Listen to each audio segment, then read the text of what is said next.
Welcome to the Vaughan Advice Givers podcast. I interview Vaughan business owners, entrepreneurs, and thought leaders. Robert Caruso here, and my goal is to bring Vaughan residents the best advice from our community's brightest minds.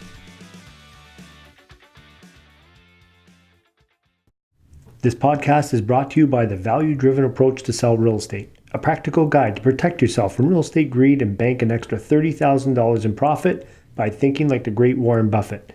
For a free copy of this book, visit www.getafreebookforcharity.com.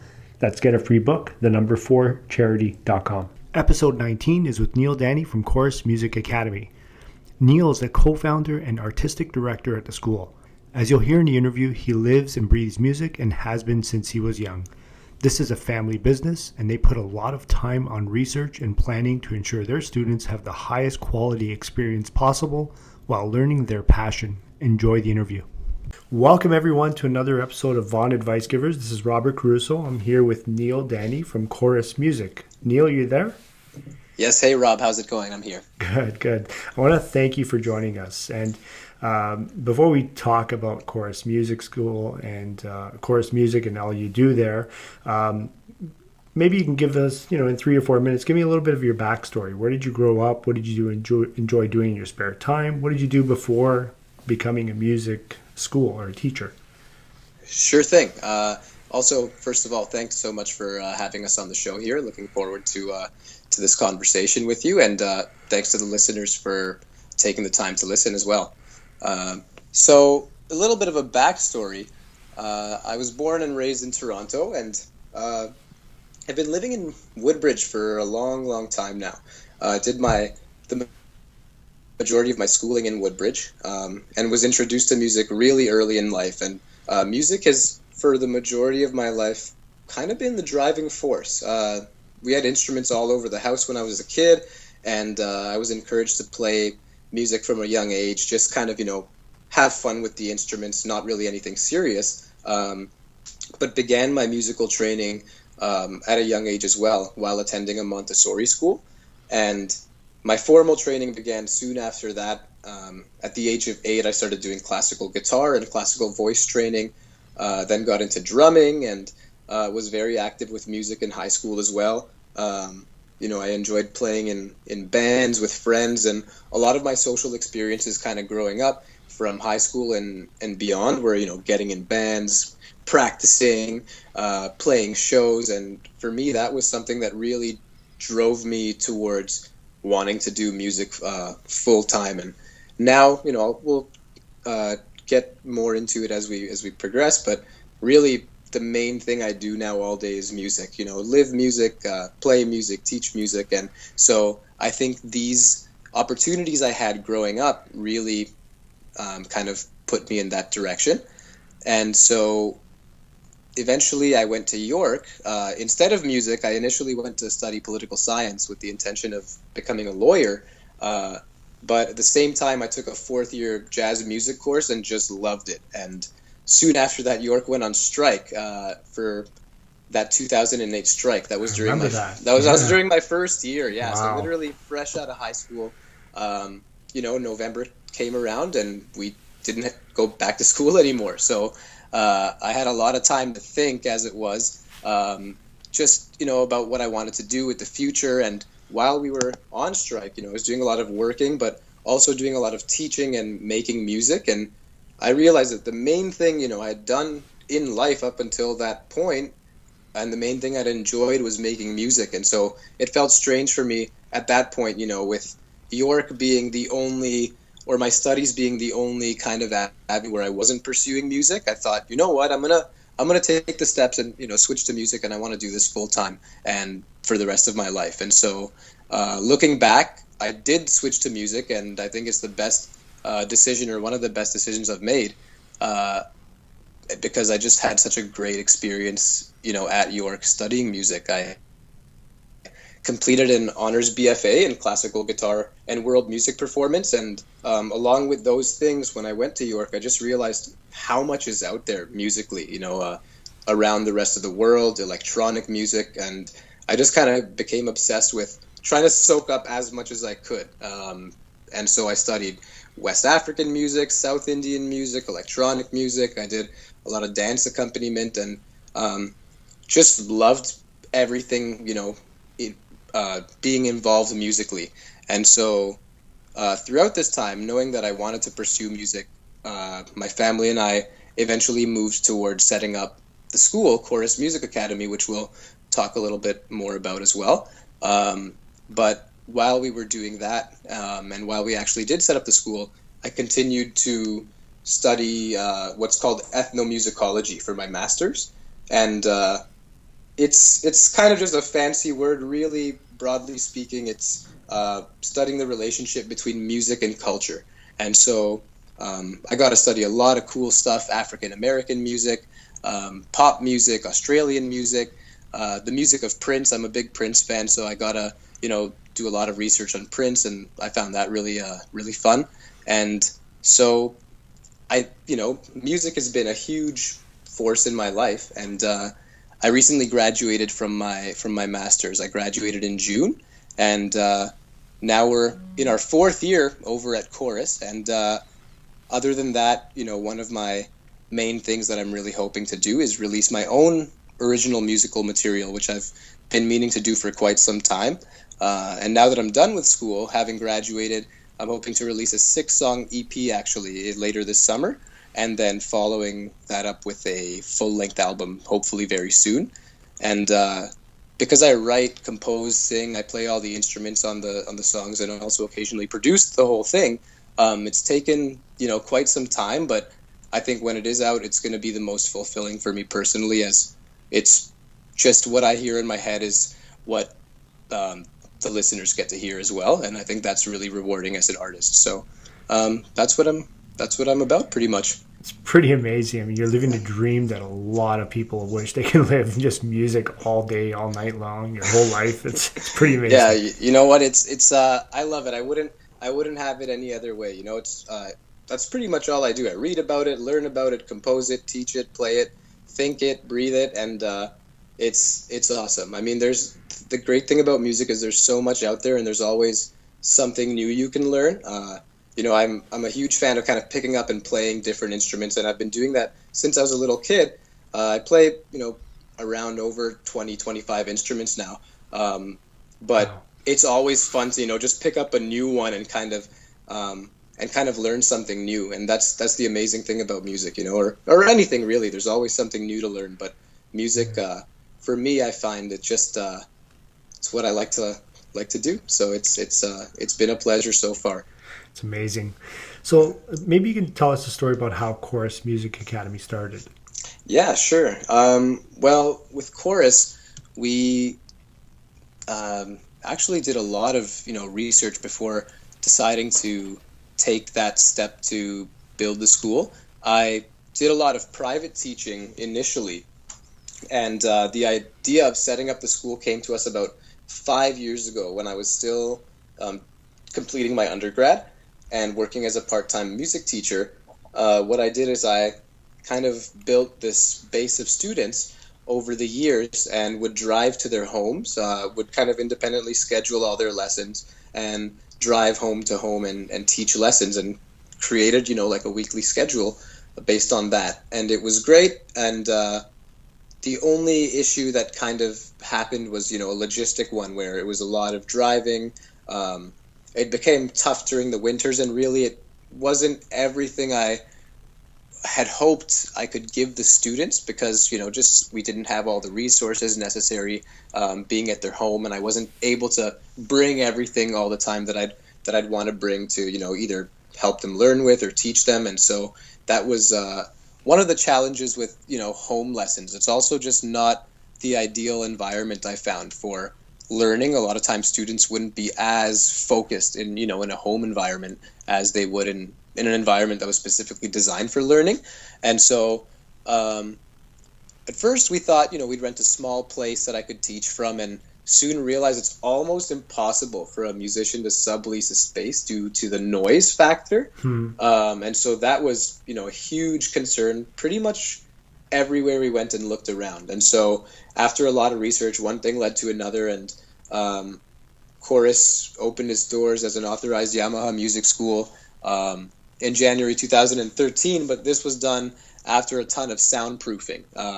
We had to do a lot of research on acoustic treatment and soundproofing, and actually, this is one of the things as a music school that we have that very, very few music schools actually have. Our soundproof, our consultants actually, our first conversation we had with them, and they actually in fact built the Rose Theatre over in Brampton.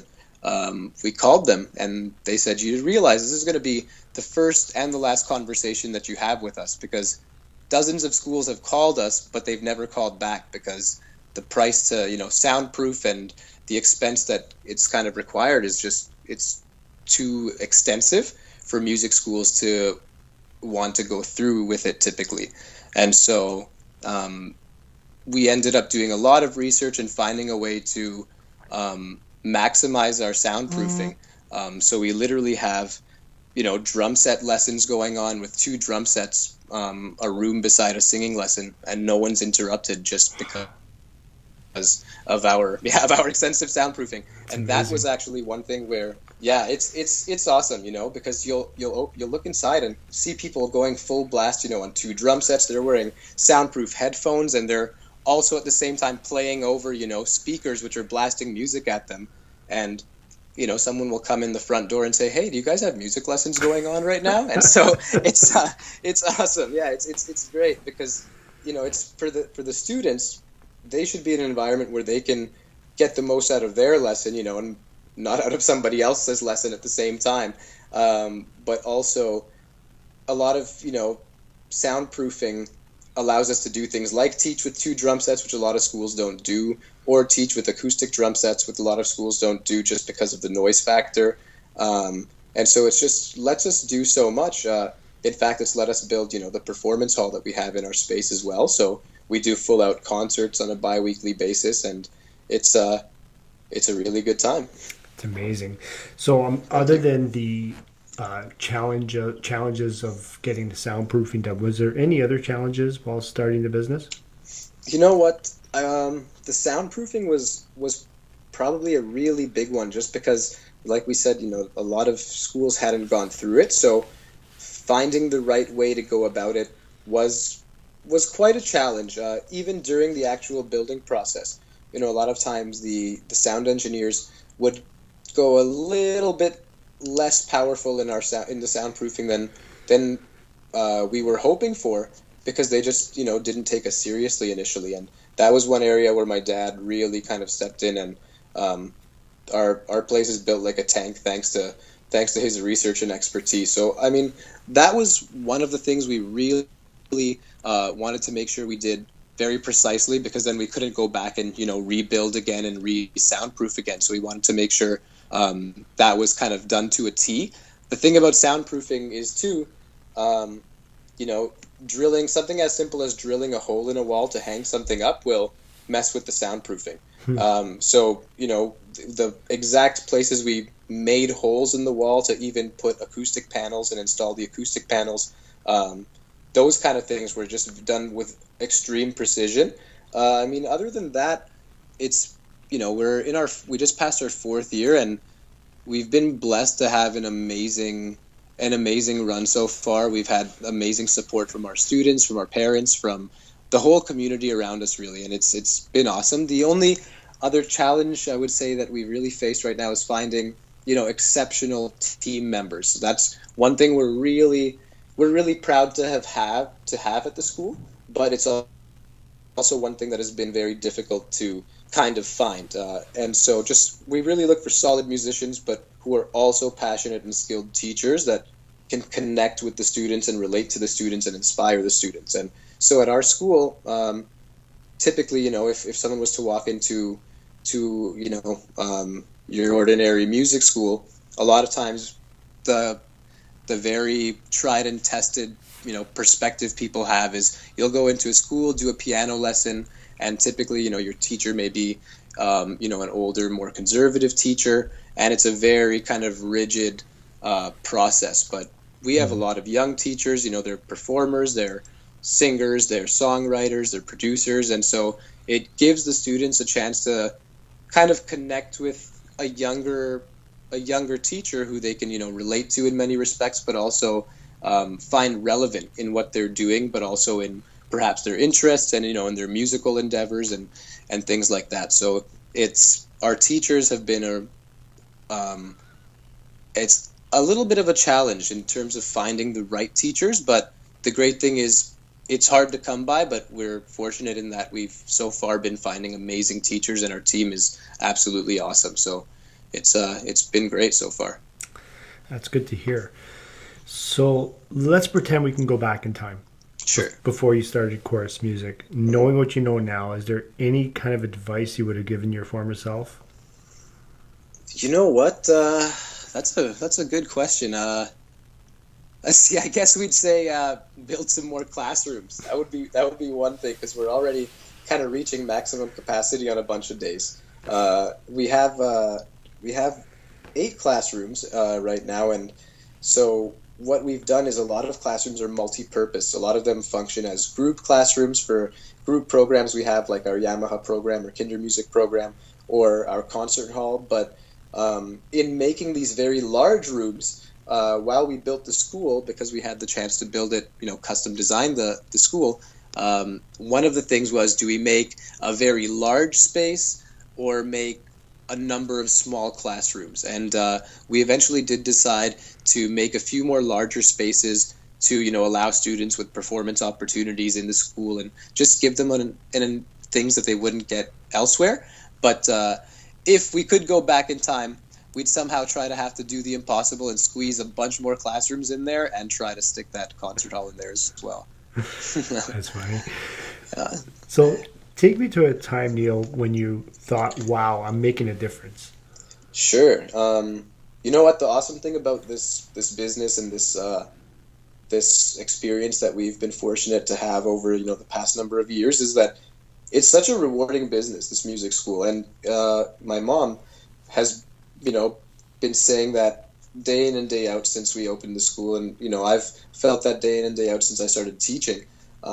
It's an amazing opportunity because we get to see our students grow and develop every day, as musicians, performers, and confident individuals. Some students will come in, shy or apprehensive to learn something new, and you see their transformation in like a year or 6 months, and it's just unbelievable, and experiencing that growth it's so rewarding. It's been something that I've really loved about teaching, like from young beginner students to even experienced students, maybe working towards university or a performance career or a teaching career. And, it's just, it's a really rewarding business and a fulfilling business.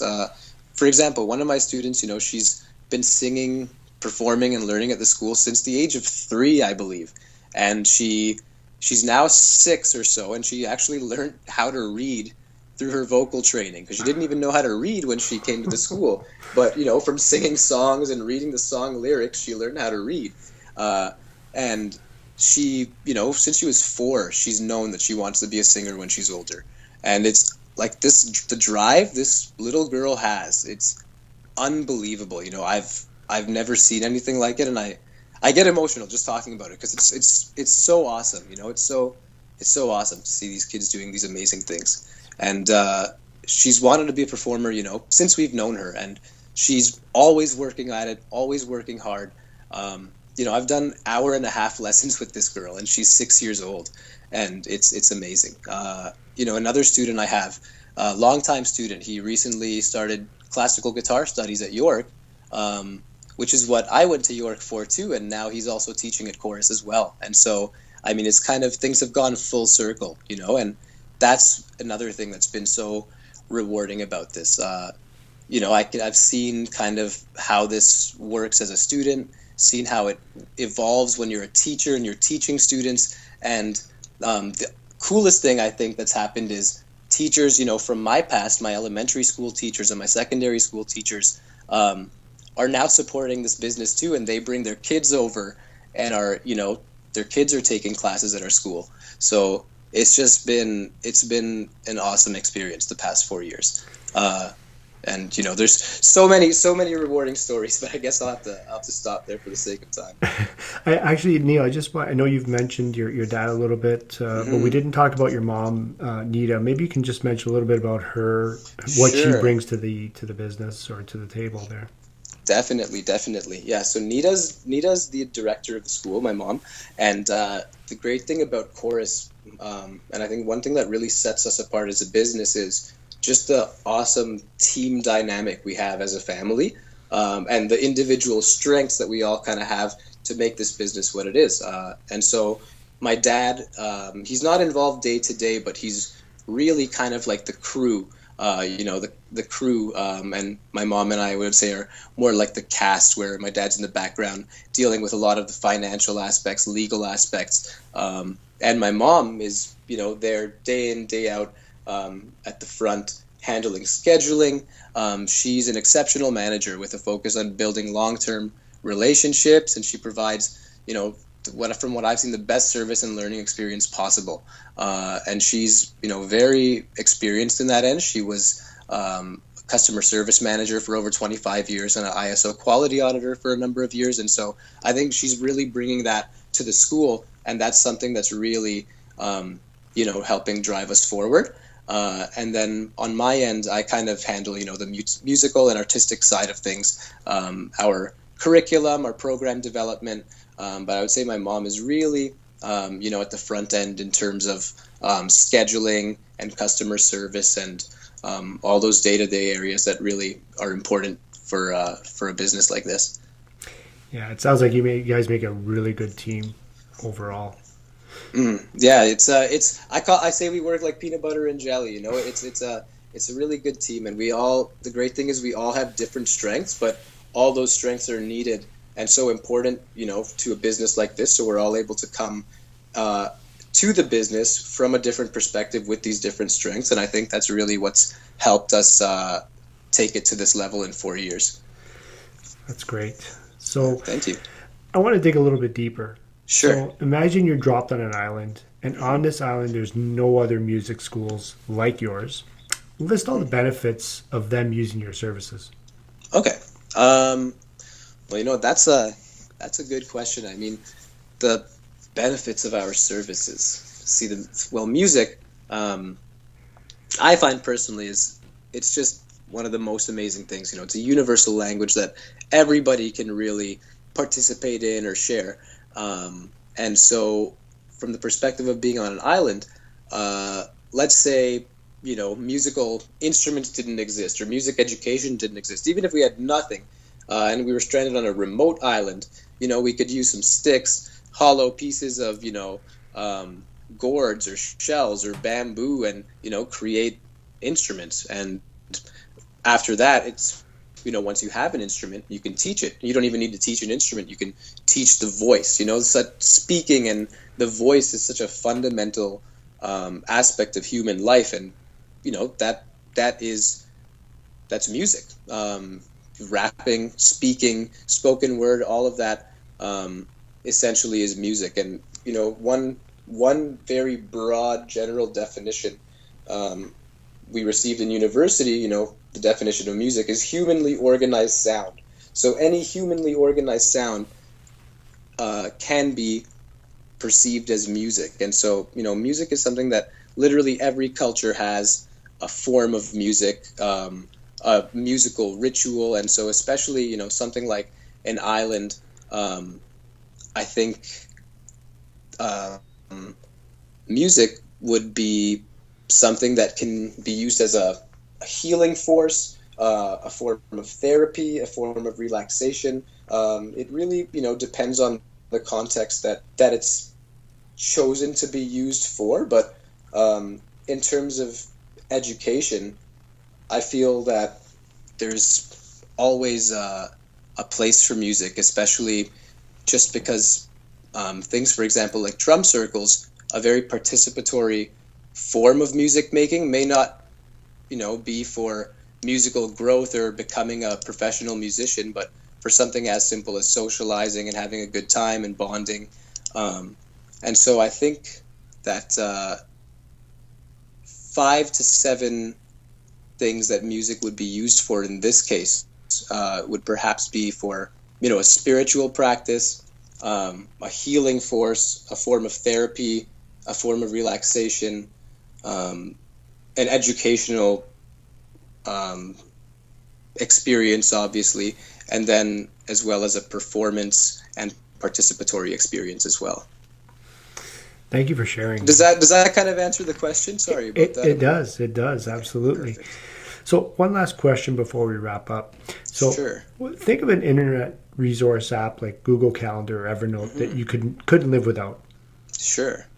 You know what? From the perspective of teaching, I would immediately have to say YouTube is probably the biggest one for all of us as teachers. From singing students who are trying to sing along with songs or sing along with instrumental versions of songs to, just something as simple as showing a student a new idea or a new concept.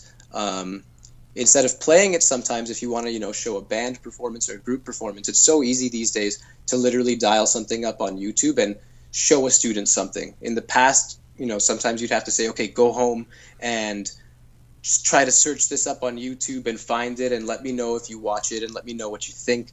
But in this case now, we're at a point where there's so much technology that we can use to our advantage for music and music educational purposes that YouTube's become a really, really big one. The other one I'd probably say is a really good one for teaching is called the Ultimate Guitar Tabs app. And essentially Guitar Tabs is a way of reading guitar music specifically for the guitar or the ukulele or guitar-like instruments. And so that's something we use very often for, teaching contemporary guitar students, teaching some rock songs that the teacher may not be familiar with, but the student really likes. This allows the music, literally, you just type in the name of the song and the music comes up and you can select the best one and you're off and you can start learning it. So that's a really great resource for learning, pretty much any song that's out there. Personally, as an artist, I really like Apple came out with a new app called Music Memos. So it's like the Voice Memos app on an iPhone, except that it's geared specifically for music. So you just press record and you start singing in it, or you start beatboxing or humming, and it's a great way to keep track of an artistic idea or a musical idea the moment it happens. And then what happens is after you record it, you can add things like drums on top of it. You can kind of set a pulse and customize the song in a very raw way. So you get a musical idea that you can kind of sketch out of it. So those are the three apps I'd say I really love. It's amazing the technology, how far we've come. It's awesome, right? Especially that's one thing with our school that we really focus on too, is the technological side of music and the new things you can do with music these days. It's crazy. If you have an iPad or an i something, as long as you have an i something and a will to learn, it's unbelievable. It's the apps they have out there are incredible. You can use your phone to DJ, you can use your phone to produce music, you can use your phone to learn music. It's absolutely incredible. And the great thing is, these students have this technology on hand and accessible for them all the time as well, and that's something that's really been great for picking up new types of music and learning new music as well. Well, unless that 6-year-old has a phone. Does she have a phone? You know what? She doesn't have a phone, but I think she has an iPod. And so, their iPod gets Wi-Fi and they're set too. It just doesn't make calls, but they have everything else they need there too. So yeah, you'd be surprised. Some of the kids, they come in, the 5-year-olds come in with their iPods and use it better than we do. And I remember one March break camp we had. It was awesome. I think it was last year's March break camp where the students literally found the hottest Wi-Fi zone in our school, like 15 minutes within coming into the doors. And so I was trying to search something and I wasn't getting a good signal. And one of the students is like, no, the reason is you have to come over here. This is where the best Wi-Fi is. And he kind of made me reposition myself. And what do you know? I start getting good reception. It was so funny. Yeah, it's awesome. Okay, Neel, leave us with one parting message. Is there any book you've read or quote that you live by that's helped mold you to become who you are? You know what? That's That's a good question. I love a lot of books. I'd say maybe two books I'd suggest at the moment that I really enjoyed and got a lot out of was the book Scar Tissue, written by the Red Hot Chili Peppers singer Anthony Kiedis. I thought that was a great book. And one that's a little more deep and philosophical, perhaps, is written by author Daniel Levitin. It's called This Is Your Brain on Music. And I haven't had a chance to read it too much yet. I kind of just, glimpsed through it, but it's a great book. It just discusses exactly that, how your brain perceives music and, goes from there. So that's great. In terms of a quote, I love Bob Marley. So, one thing that he says is, one good thing about music, when it hits you, you feel no pain. And another quote that I think really just expresses, my life in terms of music is from Victor Hugo, who says that music expresses that which cannot be put into words and that which cannot remain silent. And I think, that speaks volumes, because music is, such a force, but that's exactly what it is. It's hard to put it into words, but it doesn't remain silent, so that's a great one. I really enjoyed this interview, Neel. It was really, really good. I got a lot of information, and I'm sure our listeners are going to have a lot to get out of it. So let us know how anybody can get a hold of you. Sure. Thank you so much, by the way. I had a great time as well, and thank you to the listeners for tuning in, and I hope you enjoyed this conversation we had. In terms of getting a hold of us, you can visit our website at www.chorusmusic.ca, and all our social media is actually accessible from there as well. We're on Instagram, we're on Facebook, we're on Twitter, and we're on YouTube as well, and SoundCloud actually as well, and we post a lot of student songs on SoundCloud. Once again, that's www.chorusmusic.ca, and all our social media is actually accessible from the right top corner of our website there. And I'll have that in the show notes as well. So, perfect. Thank you so much. Well, thanks again for being on the show, Neel, and we will talk again soon. Thank you. It's my pleasure.